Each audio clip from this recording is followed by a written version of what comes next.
पुढच्या व्यक्तीने सांगितलं, नाव काय? महाराजांनी विचारलं. पुढच्यानं सांगितलं, कौळ. वट्यावर बसलेले होते. पाया पडणारा खाली होता. पाया तर पडू दिलं नाही. 8 जाग्यावर वाकलेल्या महाराजांनी आपलं शरीर पुढच्याच्या पायावर टाकून दिलं. राजा तोंडात बोट घालीत होता, कोण असेल? राजाने स्वतः 8 जाग्यावर वाकलेल्या साधूला सावरलं, पुन्हा बसलं. साधूच्या डोळ्यातून पाणी येत होतं. बाबा आज दिसलात? आई कुठे? कुठे आई? कुठे आई? 8 जाग्यावर वाकलेल्या पोराला कडकडाटून मिठी काढली. बाळा, या संसाराची फजिती नीट करण्यासाठी, याच्या प्रश्नाचं उत्तर देण्यासाठी आलो रे. उत्तर देता आले नाही, बंदिस्त केलं. माझ्या बंदिवासातल्या त्रासाला कंटाळून तुझ्या आईनं घरी प्राण सोडा रे. प्राण सोडा तुझ्या आई. राजाकडनं पाणी घेतलं आणि वडिलांच्या पायावर अभिषेक केला. त्या मुलाचं नाव होतं अष्टवक्र.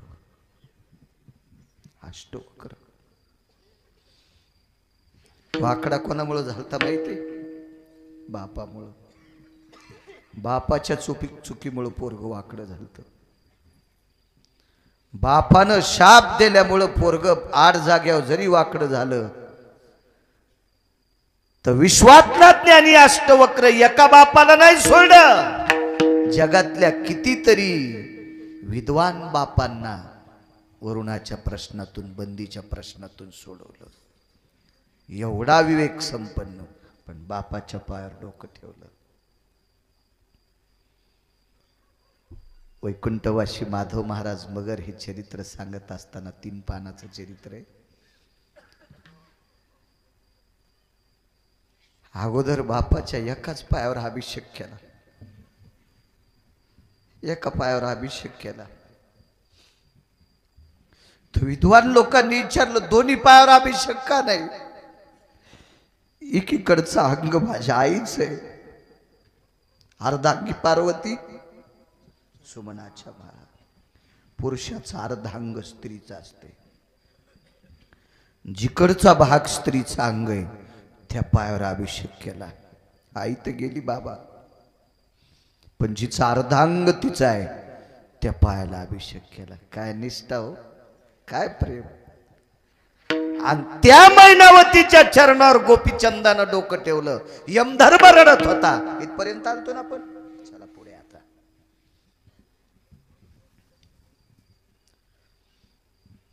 निघाले, येतो आहे महाराज.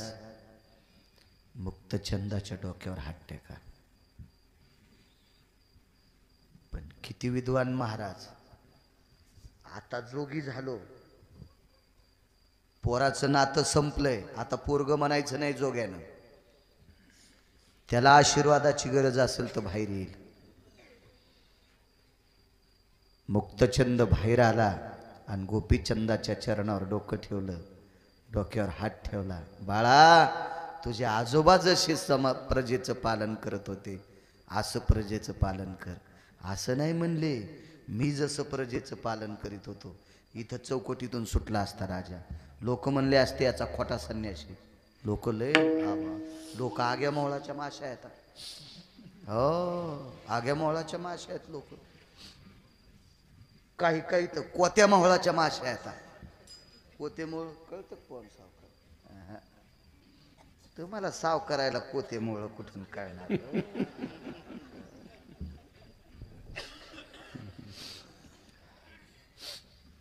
पांडे तुम्हाला नका. चेहरा खाती के गाल नाती के बाल लगेच सांगतो मी. कोते मोहळ फक्त या जुन्या म्हाताऱ्याला कळणार. कोत मोहळ सावकार डसत नाही, नुसतं चिटकत अंगाला, नुसतं चिटकत. आणि या साध्या मोहळ्यात 2 मोहळाच्या माश्या येतात. एक लाल, हो, जे लाल मोहळ असतं का ते कवाच अडचणीत बसत नाही. दिसत बसत, दिसत त्या माशा म्हणतात हुलून पाय ना, पाय ना हुलून, पाय हुलून, हुलून पाय, धुपन आण काही आण, 10-5 गालाला डसल्याशिवाय राहतच नाही. ह्यात उत्तर गाडगेवानी. आणि हे मध विकणारे म्हणते उत्तम क्वालिटीचा मध आहे, तुला हाणायला पाहिजे. हा तू मोळ हुलून दाखव बरं, मग टीव्हीवर ॲडव्हर्टाईज दे बरं, उत्तम क्वालिटीचा मध आहे, उत्तम क्वालिटीचा. आपल्या देशात हेवतले नालायकपणा आहे. 15-15, 20-20 फूट वाढलेल्या ऊसात शेतकरी बिना चप्पलचा बुटाचा फिरतो, गव्हात फिरतो, कापसात फिरतो, सोयाबीन मध्ये फिरतो. आणि खताच्या ॲडव्हर्टाईजला कोण असतोय? होय पत्रकार, ध्यानात ठोस जरा आहे काय काय गोष्टी. खताची ॲडव्हर्टाईज कोण करतो? सिनेमात डान्स करणारा. त्याच्या हातात फक्त 20 मिनिटं युरिया खत द्यावा, 21व्या मिनिटाला जर नाही त्याची त्वचा काळी झाली तर मी बाळ्या कीर्तन करणार नाही.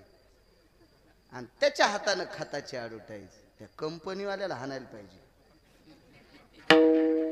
अरे ज्यानं भरघोस उत्पन्न काढत त्याच्या हातानं खताची ॲडव्हर्टाईज करणं, सिनेमात डान्स करणाऱ्या माणसाच्या हातानं खताची ॲडव्हर्टाईज. शेतीला पाणी द्यायचे पैप असतील दिलीप सावकार, नाना प्रकारच्या कंपन्या असतात, ते प्लॅस्टिकचे पाईप, त्याच्या ॲडव्हर्टाईज सिनेमातलेच लोक करतात. त्याच्या खांद्यावर खोरं देवान चल म्हणा ऊसात एक दिवशी. कसं शक्य राजू?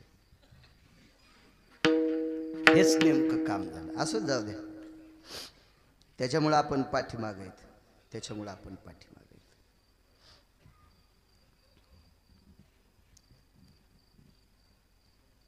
आजोबाने जे काम केलंय का तुझ्या, तसं प्रजेचं पालन कर. आशीर्वाद द्यायला निघाले. एका जंगलात मुक्काम पडला, झाडाखाली आपली वळकटी लांबवली, कमलोंडू अडकिला, झाडाच्या बुंथ्याला टेकन दिलं आणि भजन करू लागले. नमः शिवाय, ओम नमः शिवाय, हर हर भोले, नमः शिवाय.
झाडाखाली जप केला. प्रवासी होते, एक जण थांबलं, त्याला विचार केला, गाव पुढचं लांबे, मागचं लांबे, मधात गाव नाही, जंगल आहे, इकडं तिकडं थांबण्यापेक्षा महाराज दिसते, त्याच्या बाजूला वळकटी टाक. बसलं पाहिजे कधी कधी चांगल्याच्या जवळ. चांगल्याच्या जवळ बसण्याची ताकद सांगू, उंदर माळकऱ्याच्या बी घरात निघू द्या तरी मारते. माळकरी उंदर जिथे ठेवतात का? उंदर माळकऱ्याच्या गव्हात निघू द्या, उंदर माळकऱ्याच्या सोयाबीन मध्ये निघू द्या, उंदर माळकऱ्याच्या उसात हो द्या, गोळ्या टाकून मारणार. पण ते उंदीर गणपतीच्या जवळ दिसला की मोदक खाऊ घालणार. कशामुळं गणपती उंदीर मोदक खालाय? गणपतीच्या पायापाशी गेला. चांगल्याच्या पायापाशी गेल्या उंदराची पण पूजा. म्हणून ह्या 2-2 पायाच्या उंदरांनी सुद्धा चांगल्याजवळ जात जा. येड्यावानी नका करी जाऊ, भंगिऱ्याजवळ नका जात जाऊ, मातीत जाईल संसार आपला. कधी कधी बसत जा चांगल्याच्या पायापाशी. ते प्रवासी महाराजाच्या बाजूला वळकटी टाकली. हो, वाईट माणसाजवळ बसल्यावर एकदा विमानात सीट आलं, तुम्हाला पुढे आलता आहे की नाही? अरे देवा, मी पवन सावकाराला म्हणलं घरी फोन करा, घरच्याला सांगा आता आम्ही वरची वरी जळालो. ते म्हणले वरी रेन नसती. जाऊ दे म्हणलं, घालतीन तारीख पाहून दावा आपला आता. इतकी बेकार व्यक्ती मायापाशी बसली. राम राम राम राम राम. कोण्या जन्मातलं पाप. आणि ते सीट बदलता येत नाही मनातलं कोण. काय काय कामं कीर्तनात सांगत नाही, पण एक काम सांगतो, त्याने पेरू काढा. मला वाटलं मी त्याला फुटत नसेल तर मी फोडून देईल. त्या बाईनं एक घास खाल्ला आणि मग त्याच्या हातात त्याला. तिनं एक घास खाल्ला की पुन्हा एक घास खाल्ला. पुन्हा हिनं खाल्ल्या हिच्या पवित्र दात जिथं लागले तिथंच त्याचे दात लागू लागले. पुन्हा खाल्ला. अरे म्हणलं वा वा वा वा वा वा, काय देश आहे म्हणलं आपला, काय देशातल्या मावल्या आता. वा, बायकोचं उष्ट नवरा खातो. वा, विमान वरच्या वरी जळून रे म्हणलं बाप्पा, काय आपलं नशीब. काय सात्विक बाईच्या जवळ आपलं सीट आलं रे. हिचा नवरा धर्मराजाचे म्हणलं, याच्या बाजूला बाळू महाराजाचं सीट आलंय. वा वा वा वा वा वा. चांगल्याच्या जवळ बसण्याचा योग यायला पाहिजे माणसाला. असो, बसलं ते वारकरी, टाकली वळकटी. साधू आहे, भजन आटपल्याच्या नंतर त्याला काय भजन येत नव्हतं, पण ते टाळी वाजू लागलं. बाजूला आलं टाळी. भजन आटपल्याच्या नंतर कमलंडू काढला, वरची झोळी काढली, पसरवली झोळी. त्याच्यातली जी भिक्षा होती त्याला दिली. काय बापू, काय महाराजे म्हणे मला अर्धी भिक्षा दिली. मनोज सावकार त्या वाटसरूनं ती भिक्षा खाल्ली. आणि त्या वाटसरूला वाटलं एवढ्या मोठ्या महात्म्याने आपल्याला या जंगलात उपाशी मरू दिलं नाही, जेवायला दिलं, म्हणून याचं तसं कशाला ठाचू बाळासाहेब. म्हणून ते पाय दाबू लागलो त्या महाराजाचं. त्या महाराजानं पाय म्हणला नको दाबू गडे. मनातली मनात म्हणला 1800 बायका हातपाय दाबीत होते रे, आता तू दाबून दाबून किती दाबणार आहेस. 1800 बायका होत्या, 1800. हो, एक एकच असली की मोटरसायकल घेऊन चक्रा हाणतो. हो, आमचा मित्राला म्हणलं चल ना कीर्तना. नाही ना म्हणला, पब्याच्या माईला हळदी कुंकाल जायचं. म्हणलं तिला जायचंय तुला काय. नाही म्हणला, तिला संग नेवात लागत आहे. आणि ती हळदी कुंकाला मधात आणि ह्यो कुत्र बाहेर बांधले आणि तिथंच स्कूटी घेऊन. हो, ती मधात मस्त ते जरसा तिळगुळ खाऊन येती, हळदी कुंकू घेती, चहा पिती, मधात जातो दुसऱ्या बाहेर, ह्यो बोक्या बाहेरच. ती जेव्हा मधातून येईन तेव्हा स्कूटी चालू कर तू बस. ती म्हणली इकडं नाही, तिकडं सको काकूची इथं जायचंय. पिना पडा याचा पिना. अजून 2-3 दिवस राहिलेत वाटते. उद्या संपायलं का? हो, काय आपल्याला इतकं ध्यानातच नाही ना, कारण मी फिरितच नाही जास्त. आपल्याला येतच नाही 2 व्हीलर. आणि मोठीत बसवा तर कीर्तन सुधरण कुठं बसवा. त्याच्यामुळं मी म्हणत असतो, मी कीर्तनाला गेले की येत जाय 4-2 घरी हळदी कुंकू लावून. काय आता नाही तर तूच सगळ्याला घरी बोलवणं म्हणलं कशाला ताण घेती. लय फजिती हो, लयच काय काही. त्या कंडक्टरवानीच काम झालं. डबल दिली की सुट, सिंगल दिली की सुटतून, डबल दिली की थांबत दिले. बाबा माणसाचे चेहरे पाहिल्या पाहिल्या मला सांगता येते कोणाकोणाच्या बायका दाढीत. सांगू का नाव तुमची? चेहरे पाहिल्या पाहिल्या सांगतो कोणाकोणाच्या अशा अशा खतरनाक आहे तुझ्या ज्वाला मिरच्याच. पण जाऊ द्या उगं तुम्ही पुन्हा कीर्तनाला याचा नाही दुसऱ्या बार जाऊ द्या.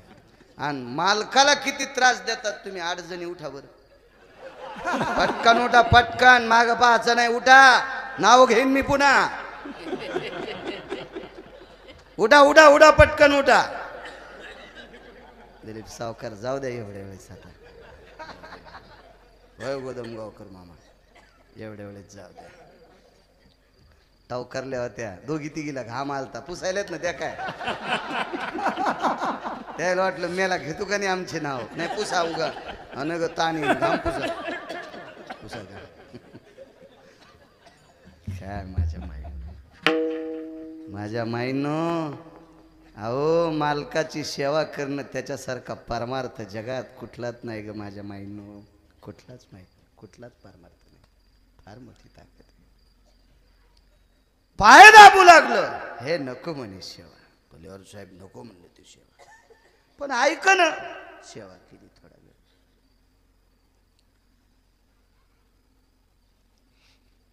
माणसं गपचिक बसत नसते.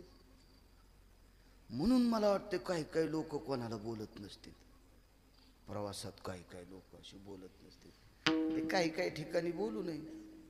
काही लोक असे लय फुगलेलेच असते. ते बोलणारच नाहीत. असे तुंबलेलेच डुकर चांगल्या ऊसातून निघल्यावानी असे तुंबलेलेच असते. ते शेजाऱ्याला बोलणार नाहीत, कोणाला नाही, काय नाही.